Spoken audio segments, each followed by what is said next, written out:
Você sabe o que é a ANTT, qual a importância de ter o registro nela e como fazer esse registro dos seus veículos?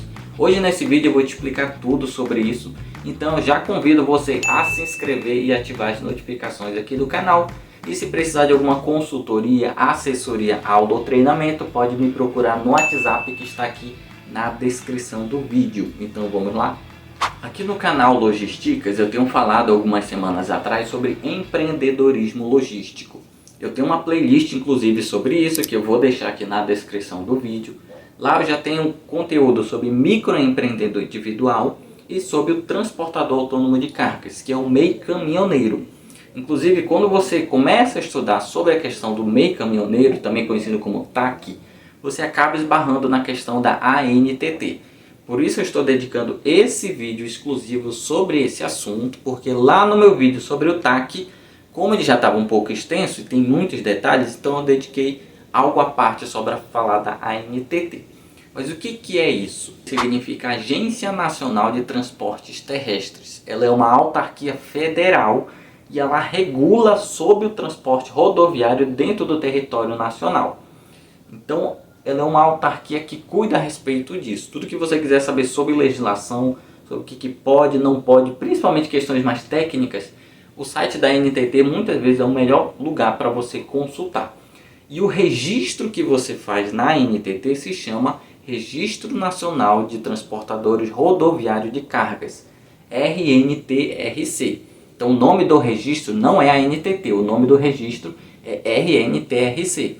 E ele é obrigatório para toda empresa ou todo dono de algum veículo de transporte de cargas que exerce alguma atividade remunerada com isso. Ele ganha algum lucro, ele faz um serviço de transporte. E ele é obrigatório para 3 tipos de classes diferentes. A primeira obrigação é para o TAC, o Transportador Autônomo de Cargas, também conhecido como MEI caminhoneiro. O TAC, depois dele abrir o seu CNPJ como MEI caminhoneiro especificamente, se ele tem veículos ali e ele está ganhando dinheiro com esses veículos, ele precisa registrar os veículos nesse registro. Só que para que ele possa fazer isso, antes, além de ter o CNPJ ali ativo como MEI caminhoneiro, ele precisa fazer um curso específico de TAC em instituições credenciadas pelo próprio governo já, e fazer a prova tendo rendimento mínimo de pelo menos 60% para poder passar nessa prova. Então hoje tem instituições credenciadas específicas que dão esse curso. Uma delas é o Senat, por exemplo, o CERT-Senat, que é muito conhecido hoje no Brasil dentro da área de transporte de cargas. Ele oferece esse curso. Tem outras instituições também do território brasileiro. Então é necessário ter esse curso, ter sido aprovado, para você depois solicitar o teu registro lá dentro da ANTT. Além disso, os veículos que você tem, você precisa ser proprietário, coproprietário ou conodatário desses veículos. Ele precisa ser teu de alguma forma para você fazer esses registros. Um detalhe sobre o TAC é que ele pode e precisa ser dono de até 3 veículos no máximo para fazer esse registro na ANTT. A ANTT também é obrigatória para a ETC, que é a Empresa Transportadora Rodoviária de Cargas. Como é uma empresa e não um profissional autônomo, ela precisa de algumas coisas diferentes. Obviamente tem um CNPJ ativo com o transporte rodoviário de cargas como atividade principal. Como ela não é de um autônomo, ela precisa ter um representante, que é um responsável técnico, que é uma pessoa, um CPF, que vai, digamos, ser o representante dela junto à ANTT. Só que esse responsável técnico ele também tem que ter o curso de transportador autônomo de cargas e ter sido aprovado ali no curso específico. Ela tem que ter no mínimo um veículo como proprietário, coproprietário, dentro das classificações. E obviamente ter as informações completas, técnicas desse veículo para ela poder fazer o registro lá na ANTT. Então tem uma pequena diferença. Também a CTC precisa ter registro na ANTT. CTC significa Cooperativa de Transporte de Cargas.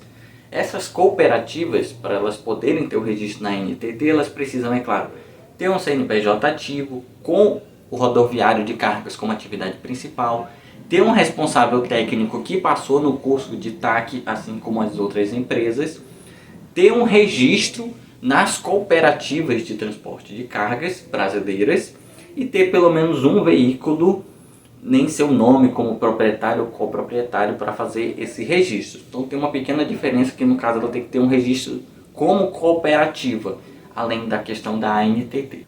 Atualmente no Brasil, se nós olharmos o Power BI disponibilizado pela própria ANTT, nós temos 805 mil registros dentro da ANTT, enquanto eu faço esse vídeo aqui.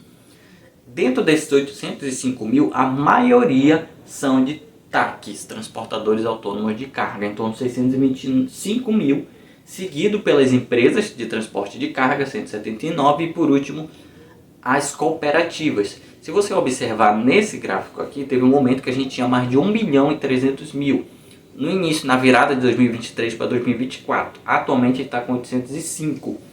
Por que teve essa queda? Muito provavelmente muitas empresas teoricamente deixaram de registrar. Mas aqui pode ter N motivos que eu não vou me aprofundar muito aqui nesse gráfico. Mas essa informação ela é interessante. Além disso, olha outra informação que ele traz aqui para a gente. Nós temos mais de 2 milhões de veículos registrados na NTT. Desses, a maioria são de empresas de transporte de carga, 1,5 milhão, seguido por registros dos autônomos, dos TACs. Mas por que isso acontece? Por que tem mais empresa com veículo registrado? Porque as empresas precisam ter no mínimo um veículo para poder registrar na NTT. E geralmente elas têm muito mais, elas meio que não têm limite da quantidade que elas podem ter. O transportador autônomo ele tem que ter no máximo 3. Então como ele tem um limite, ele nunca vai ter mais do que as empresas. E aí seguido aí pela 36 mil, né, pelas cooperativas. Outro dado muito importante dentro desse Power BI é a idade desses veículos. Isso aqui é bem interessante, que eu não sabia quando fui fazer essa pesquisa. A idade média desses veículos registrados é 14 anos. Só que da empresa transportadora de cargas é em média de 9 anos. Das cooperativas é uma idade maior, em torno de 14 anos. E do transportador autônomo de cargas é em torno de média de 22 anos. É bem curioso porque realmente é muito comum você ver autônomo com um veículo muito antigo. E as empresas tendem a ter veículos mais novos. Esse dado aqui do Power BI reflete muito que pelo menos eu vejo muito no dia a dia. E muito provavelmente isso você já observou, a questão da idade dos veículos. Como conseguir o registro na NTT? Ou você vai presencialmente com todas as informações do transportador autônomo de cargas ou do responsável técnico da empresa. Isso inclui muitas vezes contratos, toda aquela documentação formal que toda empresa tem, no caso das empresas, e as informações técnicas do veículo.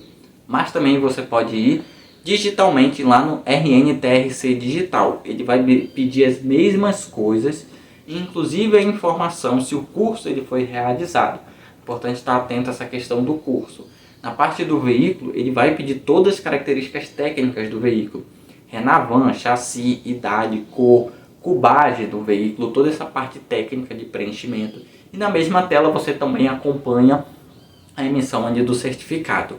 A NTT ela também é interessante porque ela te disponibiliza não só você fazer isso de forma digital, como também você consultar a placa de um outro veículo. Imagine, por exemplo, que você contrata um terceirizado para fazer uma entrega, um transporte. Você precisa saber se ele tem a NTT. Você vai lá no link e consulta pela placa se eles já têm esse registro. Isso aqui é importante para questões de gerenciamento de risco. Ter o registro na NTT é muito importante porque isso entra na questão de gestão de frota. Verificar se os veículos podem realmente circular, licenciamento, aluguel, questão da NTT, tacógrafo, essas coisas. Também verificar se o condutor está apto a dirigir, que é a questão se a CNH dele está em dias, pontuação e tudo mais. Também entra a questão de controle de combustível, despesas de viagem, manutenção, custo por quilômetro. Tudo isso engloba a questão de gestão de frota, que é um assunto bem amplo. Por isso, se você precisar de alguma consultoria, assessoria, aula ou treinamento para abrir seu MEI caminhoneiro, verificar questões de licenciamento, a NTT, e fazer a gestão da sua frota em relação aos custos e despesas, pode entrar em contato comigo pelo WhatsApp que está na descrição de vídeo. Esse tipo de serviço eu também presto aqui no canal. Eu tenho várias consultorias de várias áreas relativas à área da logística e a questão da gestão de frota é uma delas. Se ainda ficou alguma dúvida sobre esse assunto, pode deixar aqui nos comentários aqui abaixo ou me procurar no WhatsApp que está aqui na descrição do vídeo. Então, até o próximo conteúdo.